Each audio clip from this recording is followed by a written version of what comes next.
Estamos ao vivo para todo o Brasil aqui pelo Instagram. Sejam todos muito bem-vindos. Essa é a nossa quinta live falando sobre o livro O Manuscrito Original.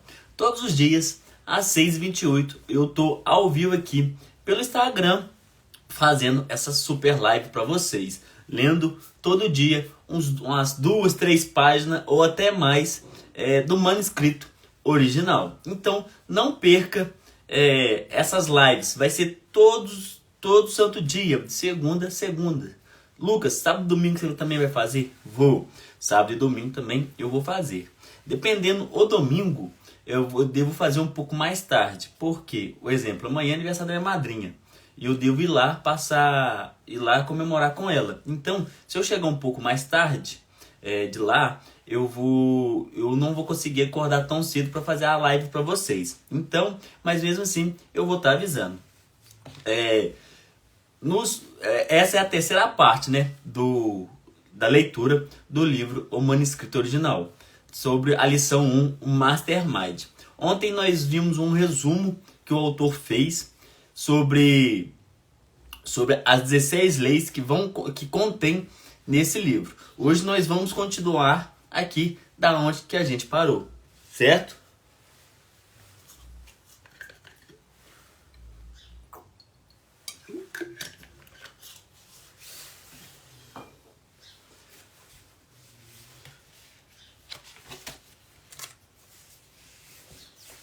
Vamos lá, nós paramos aqui, ó. O poder que brota do conhecimento é organizado é o mais importante, pois concede ao homem uma ferramenta com a qual pode transformar, redirecionar em certa medida, aproveitar e utilizar a outra forma de poder.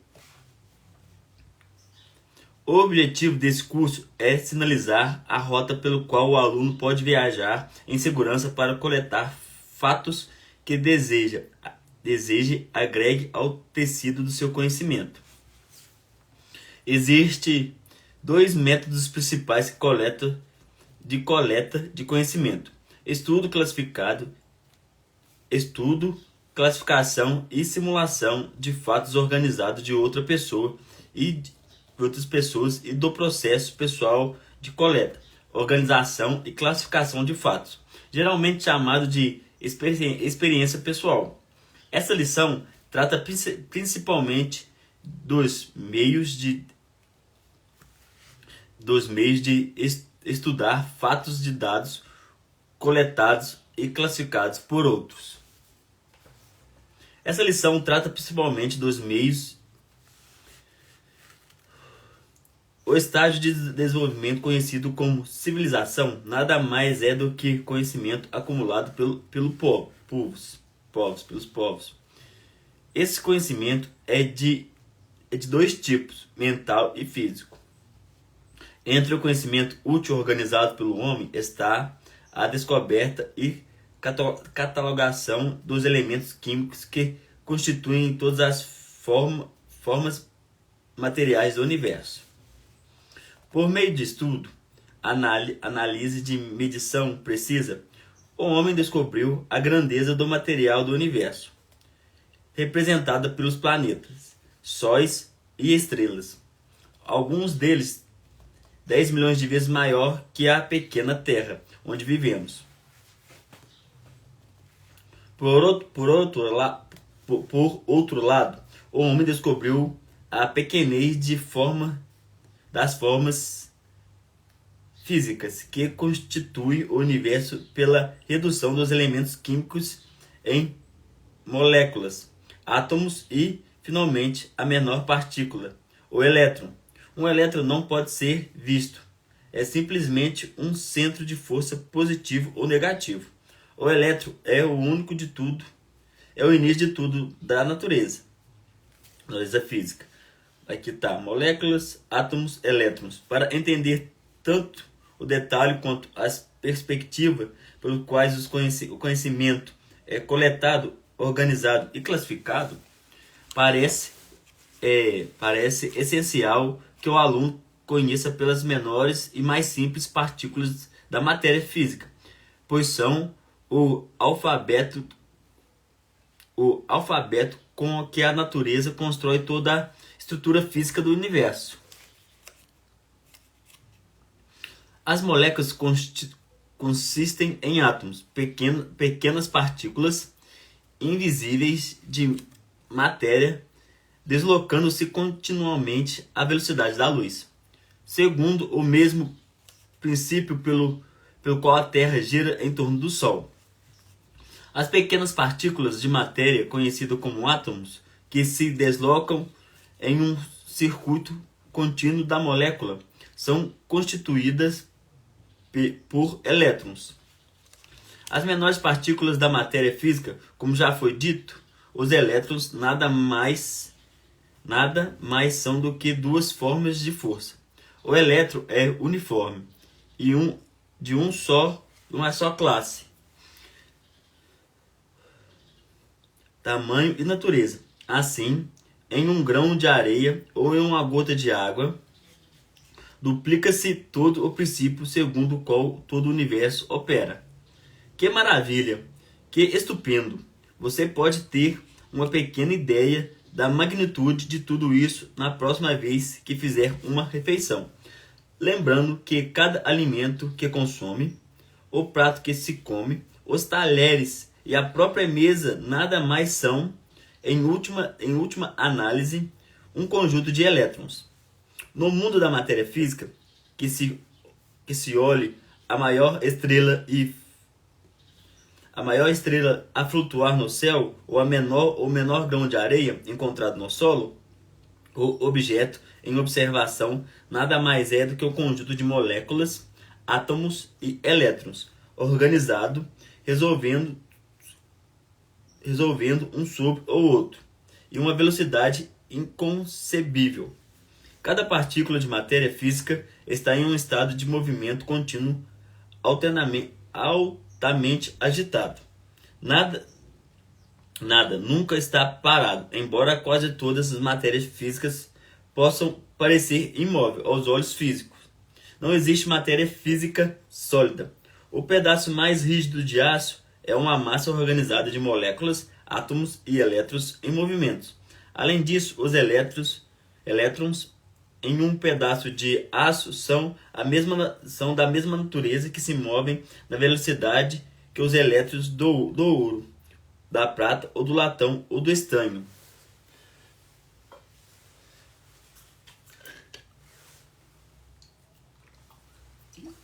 Aqui, pessoal, igual eu já mencionei a todos vocês, tem uma parte onde que ele cita um verso, alguma coisa. Não tenha medo de uma pequena oposição. Lembre-se de que a pipa do sucesso geralmente eleva-se contra o vento da adversidade e não com ele.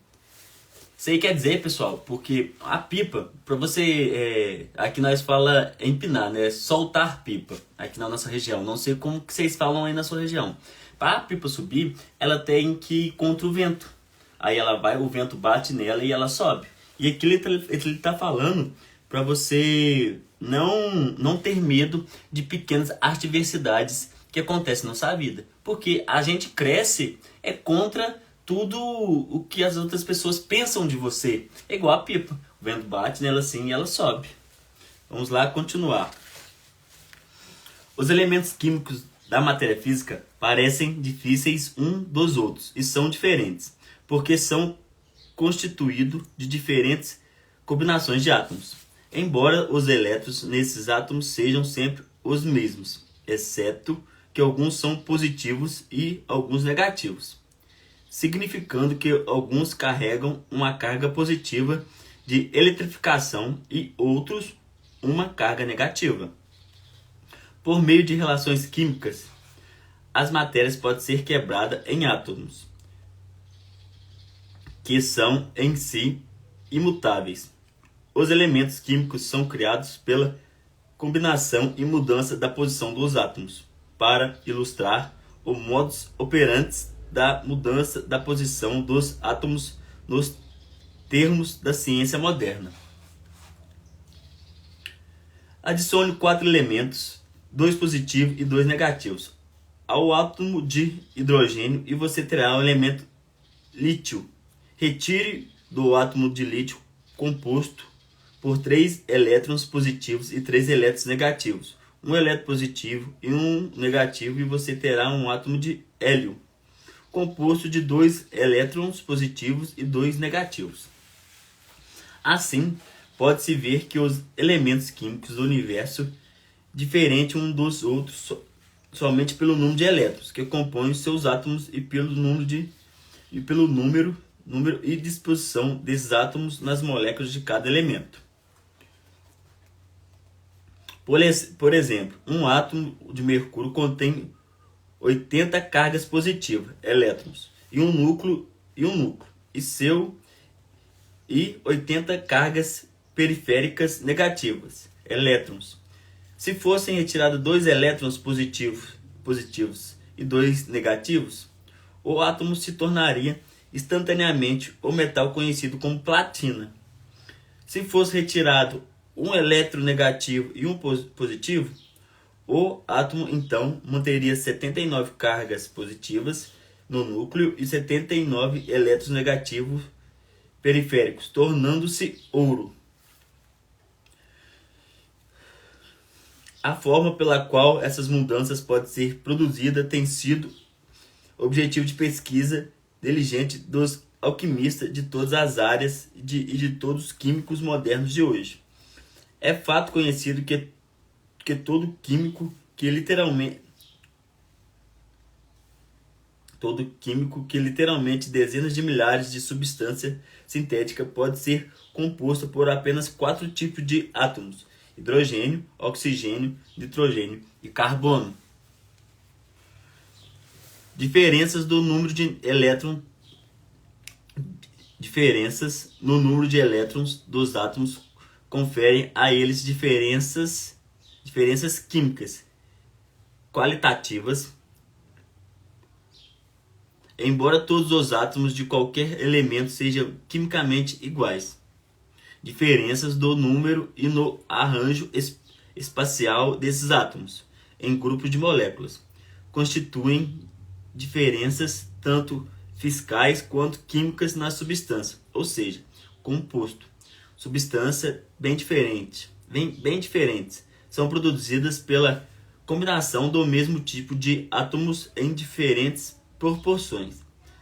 Retira uma molécula de certa substância em um único átomo e de um composto necessário para a vida, e ela pode ser transformada em veneno mortal.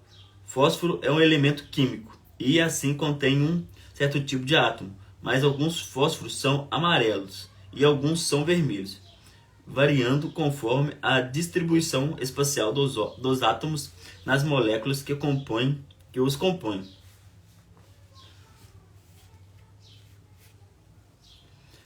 Pode-se afirmar como verdade literal que os átomos é a partícula universal com o qual a natureza cria todas as formas materiais. De um grão de areia, a maior estrela flutuando no espaço.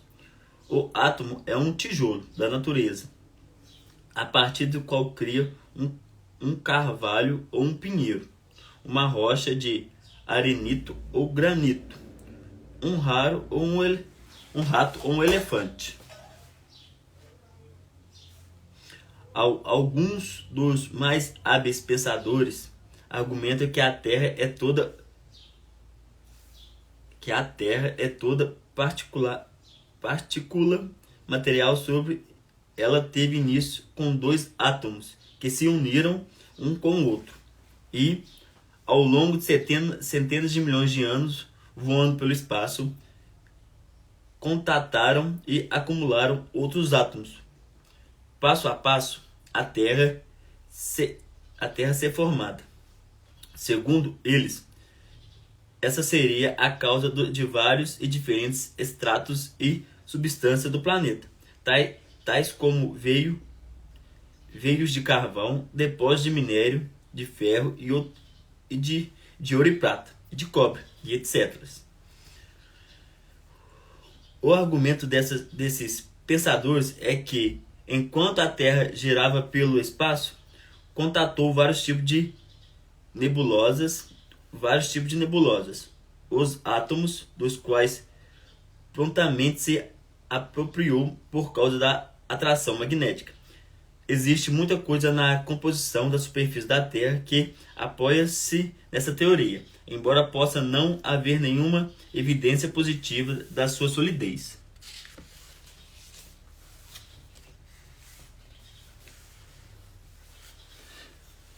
Pessoal, todo mundo aí sabe, mas eu gosto de sempre falar. Eu lancei esse desafio, né? Desafio não, é essa nova etapa da minha vida, que todos os dias, às 6h28, eu vou estar aqui, ao vivo, lendo o manuscrito para vocês e falando um pouco mais sobre o que o livro está se tratando desse assunto. Para você participar de todos os dias dessa live, é fácil. É só se você ir lá na link da minha bio, lá tem um link onde você vai cair para dentro de um grupo exclusivo, onde eu mando lá só mensagem que eu tô ao vivo todos os dias, no Clube 628. Ninguém manda mais nada lá, só eu, e eu mando só isso, só avisando que eu estou ao vivo. Então, para participar é fácil, é só ir lá e clicar no link da minha bio e cair para dentro do Clube 628. Então vamos lá, pessoal, continuando. Esses fatos relacionados às menores partículas de matéria analisáveis foram brevemente feridos para servir de ponto de partida para determinarmos como desenvolvemos e aplicar o poder. Observamos que toda matéria é um estado de vibração ou movimento constante, que a molécula é composta de partículas chamadas átomos, que por sua vez são compostas por partículas de movimento rápido chamadas elétrons. O fluido vibrante da matéria, em cada partícula da matéria existe um fluido invisível ou força que faz com que os átomos circulem uns ao redor dos outros, em sua velocidade inconcebível. Esse fluido é uma forma de energia que nunca foi analisada. Até agora, tem intrigado toda a comunidade científica. Muitos cientistas acreditam tratar-se da mesma energia que chamamos de eletricidade. Outros preferem chamá-la de vibração. Alguns investigadores acreditam que a taxa de velocidade com que essa força, chame-se como preferir, determina em grande medida a natureza exterior visível dos objetos físicos do universo. Uma taxa de vibração dessa energia fluida causa o que é conhecido como som. Ouvimos, um humano pode detectar somente o som produzido de 20 a cerca de 20.000 ciclos por segundo. À medida que os ciclos por segundo aumentam acima do que chamamos de som, a vibração começa a se manifestar de forma de calor. Hoje esse fenômeno é usado em fornos micro-ondas. Ainda mais acima na escala, as vibrações ou ciclos começam a ser registrados em forma de luz. Os raios ultravioletas normalmente são invisíveis e a energia com comprimento da onda ainda maior que o ultravioleta também é visível, mas pode ter um efeito tremoso sobre os objetos físicos. A ciência ainda está investigando esses limites superiores. E talvez as descobertas futuras expliquem o que hoje ainda permanece um mistério. E ainda mais acima da escala, em uma altura que até o momento ninguém é capaz de saber qual seja. Vibrações ou ciclos criam o poder, creio eu, com que um homem pensa. Com que o homem pensa. O autor acredita que a porção fluida de toda vibração, de onde brotam todas as formas conhecidas de energia, é universal da natureza, que a porção fluida do som é igual à porção fluida da luz, sendo diferença de efeito entre o som e a luz, somente a diferença da taxa de vibração. A porção fluida do pensamento também é exatamente a mesma que o som, calor e luz, exceto pelo número de vibrações por segundo. Assim como existe uma única forma de matéria física que compõe a Terra e todos os planetas, sóis e estrelas, os elétrons, existe uma única forma de energia fluida que faz com que toda a matéria permaneça em estado constante de movimento rápido. Ar e éter. O vasto espaço entre os sóis, luas, estrelas e outros planetas do universo é preenchido por uma forma de energia conhecida como éter. O autor acredita que a energia fluida que mantém todas as partículas de matéria em movimento seja igual à do fluido universal, conhecido como éter, que preenche todo o espaço do universo. Dentro de uma certa distância da superfície da Terra, estimada por alguns em cerca de 80 quilômetros, existe o que chamamos de ar, substância gasosa composta por oxigênio e nitrogênio. Parabéns, continue. Melhoramos quando fazemos. Hoje não posso assistir. Bom dia. Pessoal, eu falei na live de ontem que ontem a gente teve live pelo YouTube. Dia de quinta a gente vai ter duas lives. Uma do Clube 628 e uma no YouTube de assuntos diferentes. Aqui no Instagram a gente vai estar lendo o manuscrito original. Lá no YouTube a gente vai falar de assuntos, outros tipos de assunto. Igual ontem eu falei de como fazer sua primeira venda em 10 minutos. Ou como afiliado, ou se tiver um produto físico. Só que essa aula foi ontem e eu já retirei ela do YouTube. Ela vai ser conteúdo fechado para os alunos do MCDV, que é a mentoria O Campeão de Vendas. Certo? Então, dia de quinta a gente tem duas lives do Clube 628 e lá no meu canal do YouTube. Certo? Então vamos terminar aqui onde a gente parou, do espaço do universo. Dentro de uma certa distância da superfície da Terra, estimada por alguns em cerca de 80 quilômetros, existe o que chamamos de ar, substância gasosa composta por oxigênio e nitrogênio. O ar é um condutor de vibrações do som, mas não é condutora de luz e das vibrações mais altas, que são carregadas pelo éter. O éter é um condutor de todas as vibrações, de som e pensamentos.